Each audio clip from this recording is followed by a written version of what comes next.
being invulnerable with the Thorn Bros and Phantom Execution, it's going to be extra hard for the Kagura. But looks like we are entering the Land of Dawn already for match 2 of today, of day 1 of MPL Season 7 main qualifiers. This is a match with PVE on the blue side and Limit Breakers on the red side. Renmar, looks like the action begins at mid lane. Yep, just as it always does. They're going to be clearing that up first, and then they're going to be going into their jungle. So everyone's just going to chillax a little bit, but it seems like Kram and Tigasin kind of just want to fight it out right away here. That Harith needs to put in the work to be able to farm against that Yuzong, and Kram just needs to find that perfect balance of, okay, I'm going to mess up your farm and not give you opportunities, but also I shouldn't be diving you way too close to your tower because that rotation coming in from the far side just mess me up. And so far, both teams are playing it quite on edge, I would say, and not too safe and not too aggressive as well. But Sureed here, a little bit, oh no, it's in the bot lane though. Renmar, this might be dangerous for Kram. Kram, I just told you, man, you can't dive the Harith way too close to his tower, and he goes down. First kill goes to Aether main here. I just said it. You really need to be careful as that Yuzong. Yes, you do have a build to escape, but the force is very nearby and they have good early game damage. Yeah, and lack of respect for Kram, it gave first blood to PVE. A little bit of an overstep there in bottom lane, and a little bit of respect is demanded right now for PVE. And for that Yuzong, you already told me that he has to stay careful, and right now that he is 0-1-0 without the flicker, he has to stay even extra careful in that bottom lane. Has to stay down there, and it's going to be a question of he'll be able to rotate to actually help out Limit Breakers for U level here when they're going to be going for the engage. Turtle spawns in the top lane here. Limit Breakers have the lineup to potentially contest it. You're going up against Lancelot, the damage level with the 4 as you mentioned. He's already level 4 here, and the part of Feather Airstrike. Careful, and that's going to be a pick off onto Dogman. They immediately using the Feathered Airstrike, but Dian looks like could be going down here. Immediately 2 kills here for PVE to start off the game, but that's going to be Lapu Lapu trading it out 1 for 1 in that engage. And even though I said it that it looks bleak for LB, it seems like they might be able to secure the first turtle of the game here. Yeah, this is a 4v4 so far, but the stun does land, and Sureed might be in trouble here. 4 people still alive for LB, and this might just be another dead one. And Reptar looks like the turtle will reset for now, but PVE, they get it back. Now Aether main has control over the turtle pit here. They still have the retribution for LB, but they're not going to be able to go in. The zone out by the Feathered Airstrike. Almost taking down Escanor, but Yuji's looking for him, but he doesn't go for it anymore as Dian is there to help him out.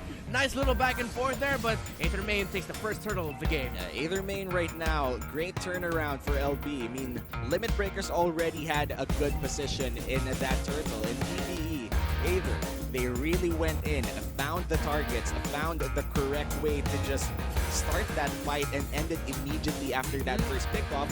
They got the turtle as well. That's some kills and an objective. That's a total win for Aether. And Kram though losing here in the bottom lane, but he has YNG to help him out. That's going to be 3 versus 2. They fight it out here, but here comes the rest of Limit Breakers.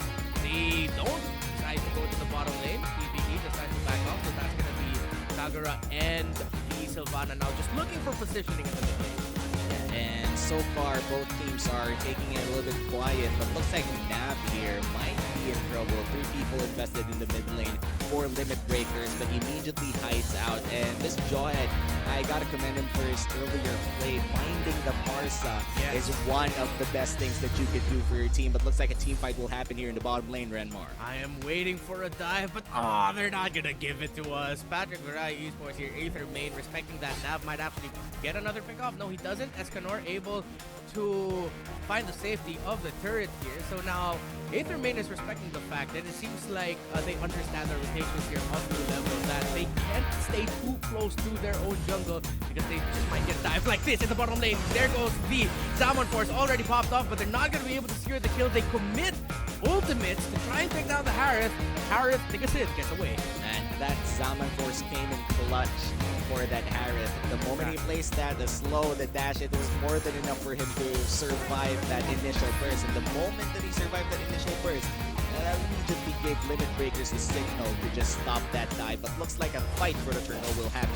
Yeah, let's go. Another one. Escanor disrupting, but it's not going to be enough to stop Aether Main from securing that turtle. Imperial Justice committed there, but they're not going to be getting a pick-off. It's still a relatively close game, but the first two main objectives of the game have gone to Aether Main. Yeah, and that gives them a 2k gold lead against Limit Breakers. Not that big of a gold lead yet. But again, a gold lead's a gold lead and might mean the difference here in the mid lane. Dogman might be in trouble. The damage is ticking on him, but looks like it won't finish him off.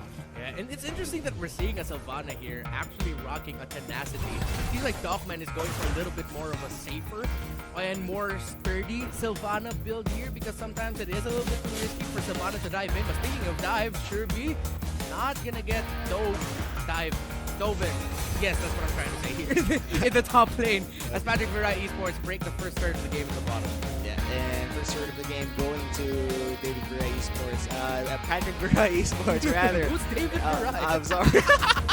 But yeah, PVE already getting 2 turrets actually, and that gates out top lane and bottom lane here, but a 2v2 skirmish here in the top side. Reptar. Ooh, let's look. Sherby can survive this, but that's a sure kill from Escanor. That's gonna be a stun, stopping the feathered airstrike, but way too late coming in from Dogman, able to secure a kill there. Also the Hayabusa, but now here comes Aether Main, going on the chase, going for more kills. There goes Imperial Justice zone out, but Dogman eats a face full of thorned rose. Not gonna lose a member of LB there except for the Hayabusa, because now here comes Limit Breakers for the return. Here comes the counter punch as Cram goes in with the dragon, but they don't full commit. I like the discipline that these two teams are showing. They're going for the kills when they have the abilities that they need, but if it's on cooldown, if the timing just doesn't look right, they immediately back off. Yeah, again, you told me about discipline. Discipline is very important if you're looking at teams that want to win on the long run. And these teams, they don't look at the short-term effects of their actions. They want to make sure that when a big fight has to happen, they have their skills. They have their, let's say, their battle spells, and it will, again, if they committed everything, they won't be prepared for this turtle fight. Oh, and Nav was not prepared for that dive in the shrub, but that's going to be a counter punch here from the feathered airstrike of Yuji. They're going to be going in for the chases. They want control over that turtle pit. The members of Limit Breakers have been forced back. Dogman with the spiral triangling going in. The damage coming in from Tigasin is starting to hurt the front line of Limit Breakers. No one's going for the turtle just yet. Sherby with the shrub giving the information. It's still a fight for the turtle as the Hayabusa split pushing in the top lane for U-level. Aether Main back off, knowing that they can't give the Hayabusa so much room to split push. They go for the buffs instead, and no one's going to be going for the turtle just yet, Womi. Yeah, Turtle's still alive for now, but in the bottom lane, Zaman Force is committed and Escanor is forced to dash away again. They have to respect Tigasin at this point, but looks like the turtle will finally continue the dance for the turtle. It continues now, Reptar. And that is, actually, I'm not sure if Yuji committed the feathered airstrike by accident in the mid lane to clear waves here, so that's going to be on cooldown. Zaman Force has a relatively quick cooldown at this point, so they have that in their toolbox. That ultimate coming in, the Black Dragon form is committed. Thorn Rose, he gets a lot, gets the turtle as well, and Oko and Tigasin with the double kill. Hayabusa Cram takes out the Lancelot, but that is definitely a sure win for Aether Main as they take down 4 and they secure a turtle. LB Limit Breakers did not break their limits in that fight. Not only did they lose the turtle, but they also lost 4 people, and now they might lose this mid lane as well if they aren't careful. Zaman Force is already committed, and this is going to be the last of their outer turrets. Aether Main has been playing out of their minds for the last 3 minutes, and all the turtles have been falling to their hands, and this just means that Aether, they look like they're very ready for this morning's fight. And Aether Main channeling that spirit, as you mentioned, Duomi, of the former champions of the MPL from Season 1. Sherby going in, gets that knockback. They're not going to be able to secure kills just yet. Yuji going to get caught out here by Dogman. Imperial Justice already committed. The bird cannot get away. That is a caged bird right now. Yuji really low. He gets taken out by the Lapu Lapu. That's 1 kill here for Limit Breakers. They might find out now, but now it's just waiting. Sherby is nearby. Oko's coming in. Let's see if they're going to commit. There goes the puncture. Thorn Grows committed, and a kill there for Nav. And Aether Main still have control of this game. Either main still has control of this game, but then again, I feel like they could have played that a little bit cleaner near that jungle area. Losing one member wasn't really necessary, and in the top side, a solo kill there by Hayabusa. You never really want to be on the receiving end of shadow kill when you're alone. Yeah, and that's exactly what happened. Tigas in there in the top lane again, 1-on-1, Lapu versus Shurby. There goes the knockout punch. He goes in for the bob and the weave, but no, that was a 1-for-1. Why do you guys need to go in? It's a 5 versus 1 now, and Shurby, this might be a sure kill for LB. He's trying to get away, shadow kill onto him, but look at him, trying to survive. The knockup, the sustain is insane. It's a 1-for-1 trade. How did he get away with the kill? It's a 4v1, and looks like he also bought his teams a little bit of time to get that Lord, and now the Lord is secured by PVE. The fight continues here in the top side of the map. 4 people invested, 4 limit breakers, but looks like they won't be finding one for now as the Barca commits that ultimate to zone out everyone, and that's a free Lord and a kill in that 4v1 in the bottom lane. Immortality popped away from Nav, but LB are happy enough with what they have. The shadow kill onto 2, that Tigas in, and also that's a lot of damage, but he uses the clones to get away. Someone clip that, please. Immortalize that moment where we saw Shurby just handle a 4 versus 1 team fight and secure a kill, but we gotta move on from that moment. With the rest of the game here, how do you see this game moving on as we enter now the mid-game moment? Well, we are entering mid-game. The Lord is still alive. We have a 3k gold lead for Aether main. I feel like that gold lead will still balloon considering that the Lord is still alive, depending on how they want to play around this. It looks like they will be investing 4 members here in the bottom side. Great engage, Reptar. Shut down, coming in from Makito, and another kill here for Aether main as they take out YNG and the Yuzong as well. That's Hayabusa and Yuzong out for the count. They are able to break that another tower in the bottom lane, if I'm not mistaken, but the mid lane is what I'm looking at here for Aether main. They're looking at the bottom lane, but they're just committing resources right now so that LB is forced to defend, and that's not a good defense as Escanor goes down. Duckman and Dian are trying to hold on, but the top lane is getting split pushed by Shurby, and the mid lane is sure to follow. And right now, I just have to say that Nav is just insane with those ejects. And now that the Barca ult is committed, it zones out 2 people out of that mid lane. And now, mid lane is open.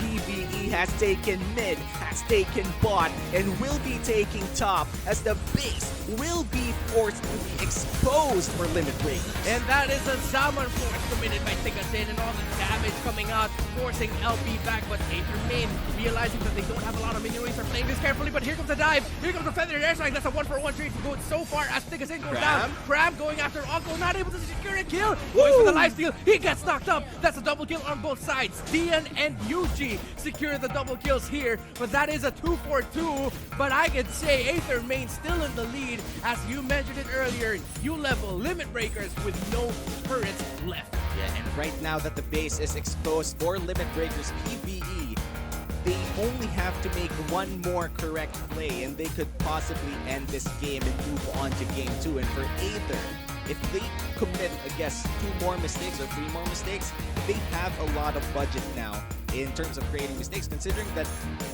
there are literally no turrets for limit breakers. They have not been able to push even one outer turret for the side of Aether, and just goes to show that Aether main has been controlling the map and the minion waves very beautifully in this game. And that this is again, Midnight was talking about this in his analysis earlier, the nature of the draft and the nature of the lineup. PVE's lineup scales really well at this point. They have the Harris, they have the Barca.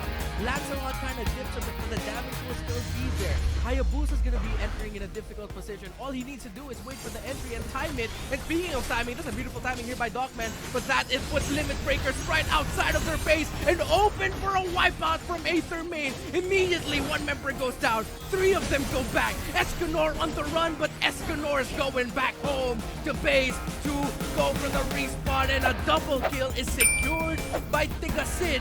And YNG just trying to run Nav with the chase. Let's see if we'll be able to get away away. Shadow Clone, the Shadow Kill, but a killing spree back home. We were looking at the wrong action here because Aether Main are on their way, securing game number 1. There goes Dian, only one member remaining. He's down, no immortality, no members left, and game 1 goes to Aether Main. A knockout punch for Aether Main, but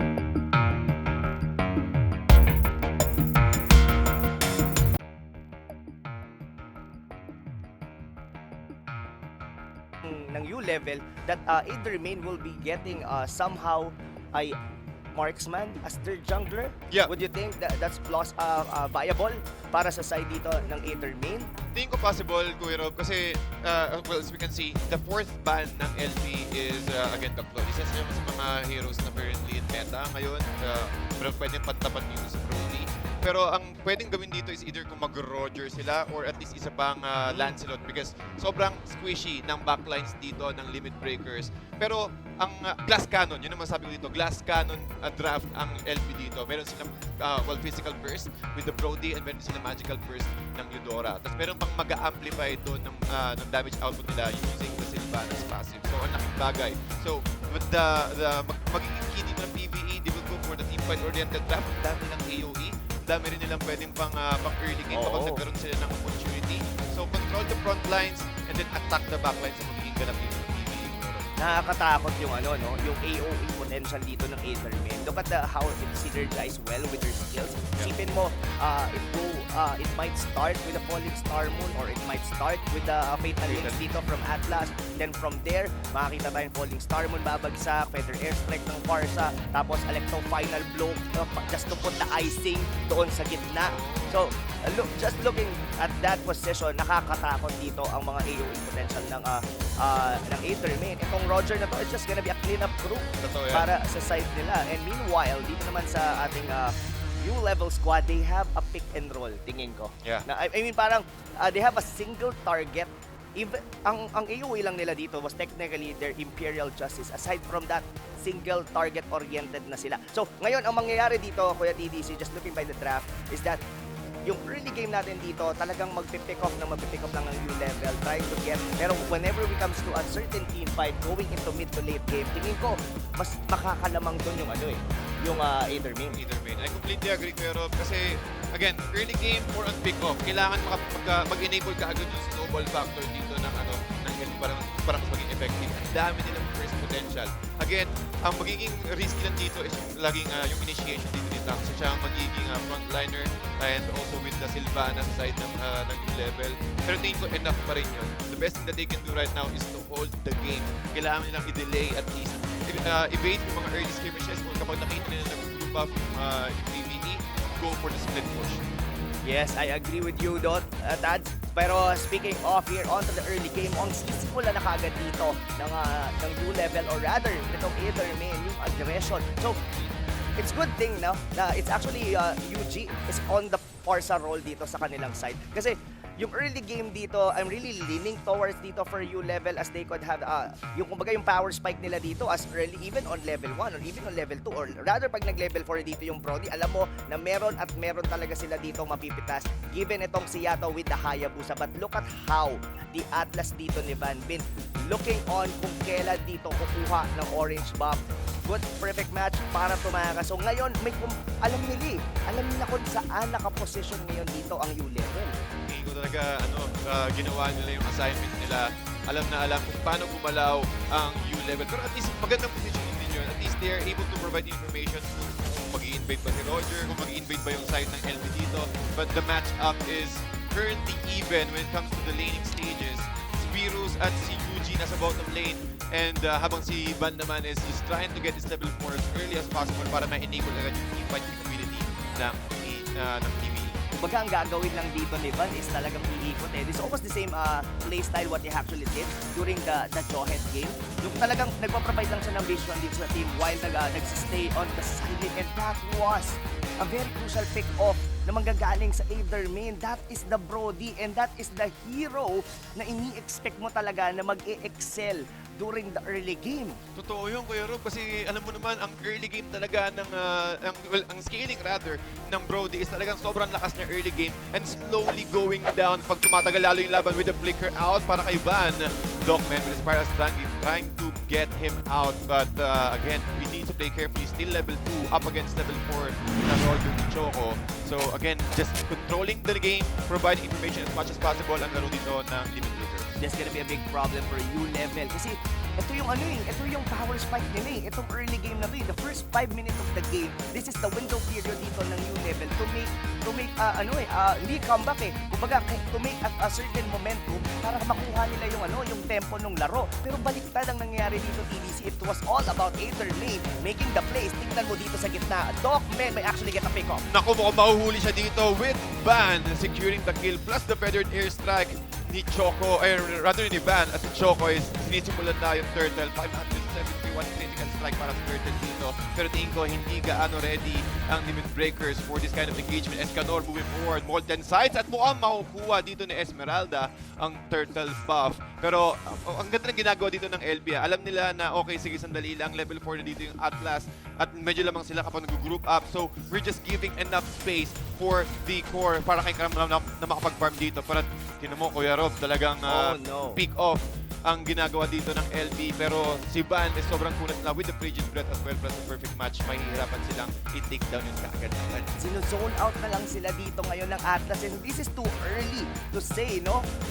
Masyadong, nahihirapan na sila kagad para sa isang Atlas. And look at here, even onto the top lane, nasasabayan dito ni Sagit ni Escanor. And this is really bad news para sa side ngayon dito ng ng U-level.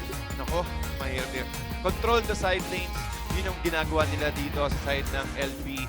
And again, with the rotation from Choco, they're trying to get out Escanor. Will bounce, but forcing a flicker sa side ni Escanor. Pero nakita dito, para silang nag-i-stock lang sila, naghahanap sila ng opportunity para makahanap ng isang pick-off para sa PVE. But LB, medyo, well, level 4 na rin dito si Dogman, trying to go for the Imperial Justice. Mukhang nahul nila si Virus. Virus again trying to run away. Electro final blow with the feathered airstrike as well. Sa side naman ni UG at mahuhuli nila si Sure B, si Virus at saktong-sakto at perfect din yung target na yon para ma-prevent nila yung early game ng PVE. That was a good comedic lance coming from Escanor. Nag-wings by wings na palabas doon si UG. Lilipat na ng game. Kaso ang nangyari doon, na-comedic lance siya, bumagsak siya doon, pero hindi naman siya namatay. Yun nga lang, ang nangyari is naipet na rin doon sa ibaba si Virus.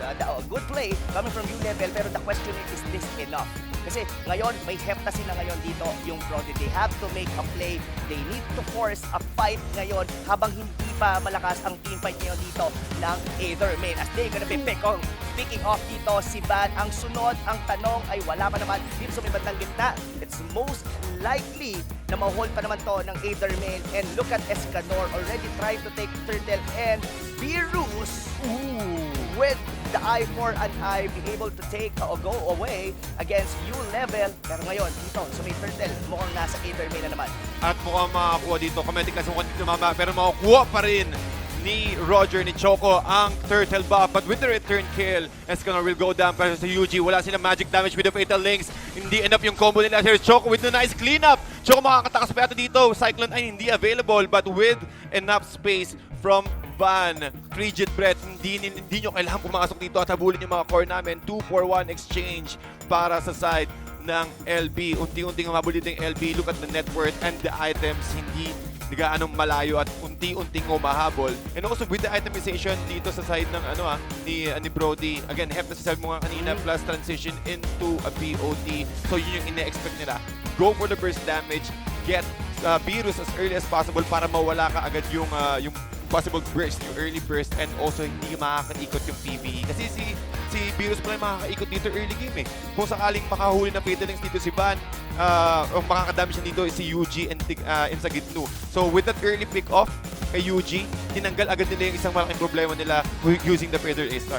Yes, speaking of Feather Airstrike, ayun na nga kay UG, pero the Imperial Justice will be taking on too. Pero ang mamamatay doon yung dalawang members dito ng U-level as Virus going to the takeaway onto the backlane. Pero patay naman dito ni si Van ng ating Brody. But sa 2-for-1 exchange in favor of Aether Main as they're gonna taking down the outer turret here onto the bottom lane. Ang nangyari kasi doon is actually gonna be an awkward possession coming from Docman. Pag face check niya doon, hindi niya inaakala na dalawa na yung members doon ng Aether Main. It's a good thing na na-pick off pa rin naman nila doon yung Atlas. Kaso ang problema kasi ngayon dito, Kuya TDC, is that parang hindi maganda yung nagiging trade-off dito kadalasan ng U-Level against the heroes here for Aether Main. But look at here, mga kaibigan, itong Escanor is still grasping here against Sagit here on the Esmeralda. So ngayon dito, Kuya TDC, ang nagiging dilemma ngayon dito for U-Level is saan ba talaga tayo pupunta?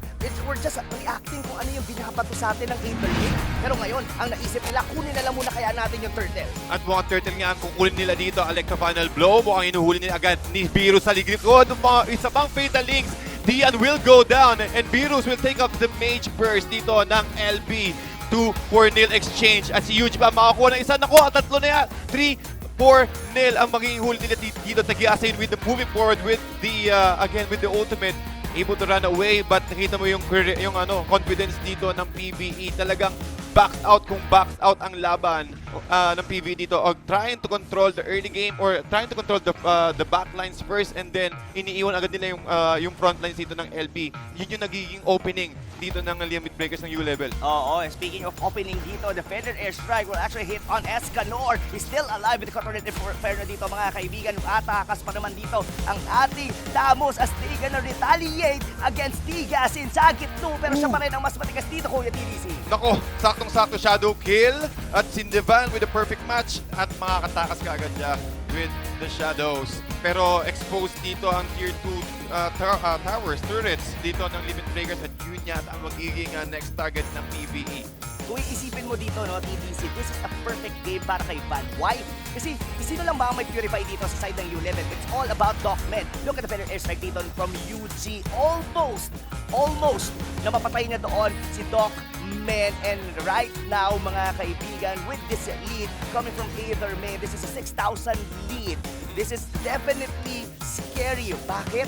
Alam natin na dapat ang U-Level yung nag-set ng tempo nito eh. They have this Brody, they have this damage early, pero mukhang sila pa yung nahihirapan dito sa rotation na pinakita ngayon dito ng Aether Main. Nako, totoo yan. At looking at the turrets of PVE, meron pa ring opportunity dito yung limit breakers na makakuha ng additional gold with those standing turrets ng PVE. Kailangan lang nila maghanap ng isa pang opening to get or at least to win those skirmishes against PVE. And also, looking at the item transitioning dito ni Kram and yung Hayabusa, sobrang bilis din nila makahabol or makakuha ng comeback. So, itong first Lord ng game natin na to, kailangan talaga nila mag-contest. Hindi dapat nila ibibigay yung Lord. Since magbabuff yung mga minions dito, mas may hirapan silang mag-advance.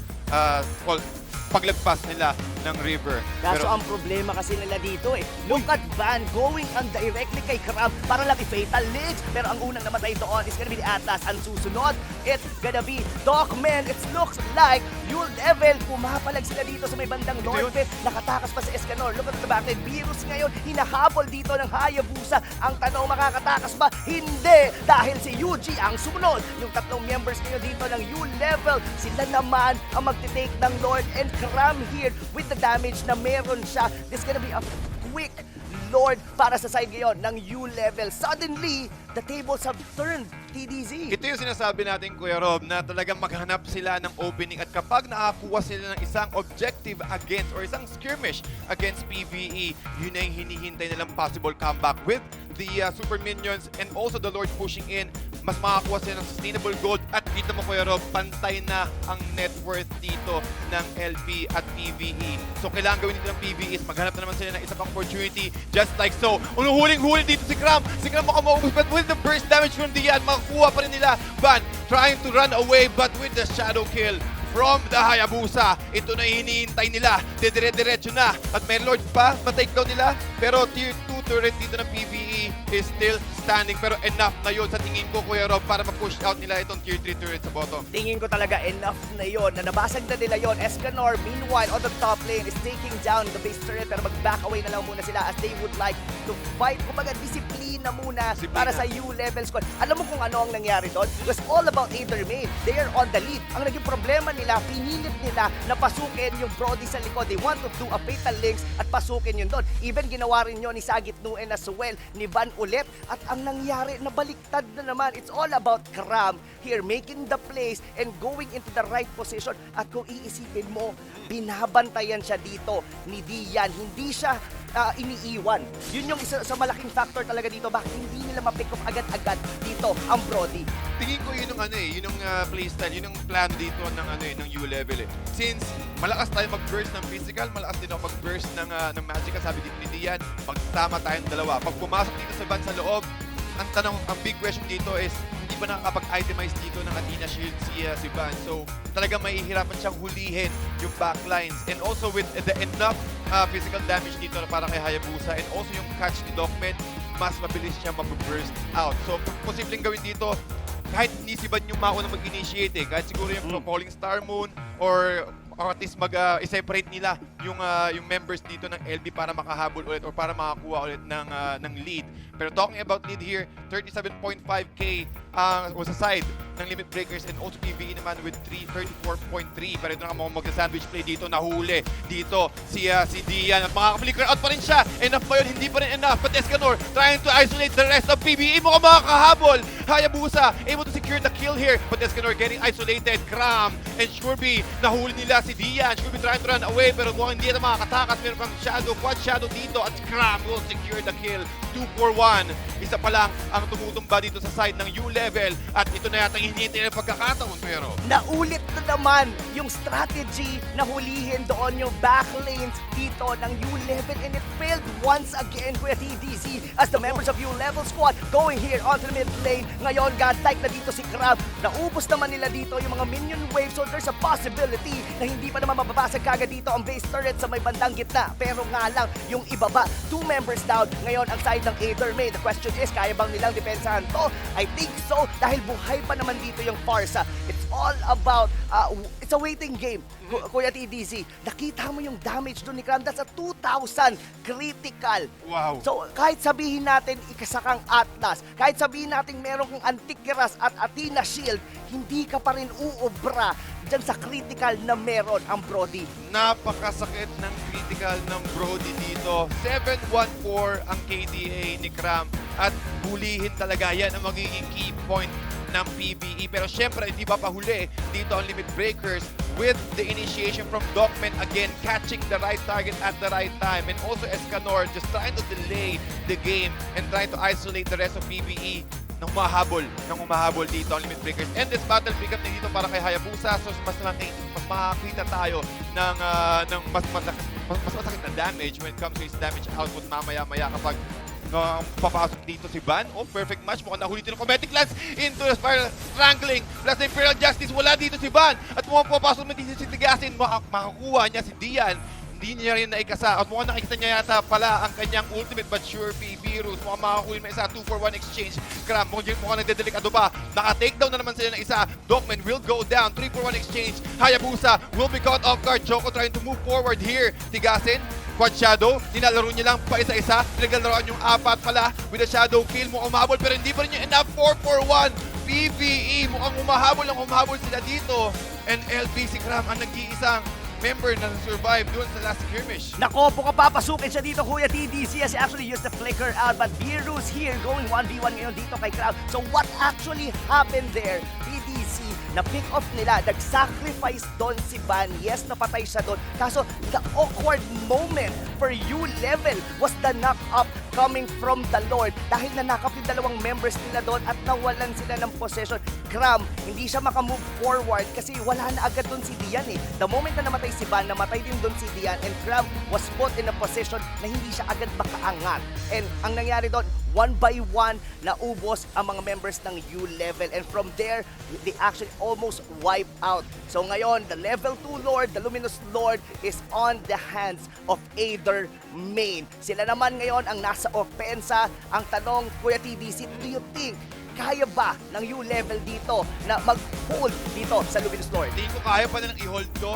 Pero ang kailangan nandun si Docman, nandun din dapat si Escanor. Isang taga-hold, isang taga-damage. But with the aggression coming in from PVE here, kailangan talaga mag-ingat ni Docman since the wave is already pushing into the middle lane at mukhang sasabay pa yata ang Lord dito sa next wave sa top lane. So, hold the ground ang magiging play dito. But look at Van here, really playing aggressively. At mukhang meron pumasok sa loob, Escanor trying to asset Yuji, forced to use his wings by wings. Pero transition agad sila sa may top lane, mga kasigan. Escanor trying to run away, pero mahuhuli siya. Van moving forward with a two-man fatal links. Ito yung hinihintay nila pagkakataon dito. Tatlo agad tumumba sa limit breakers. Ito Docman pa, susubukan niya mabuhay. Gamit sa Spire strangling, but with the Lord and the damage from PVE, huli ka ang sabi dito ng PVE with the taunts as well. PVE, that catch from Van is really crucial for limit breakers at dalawang core ang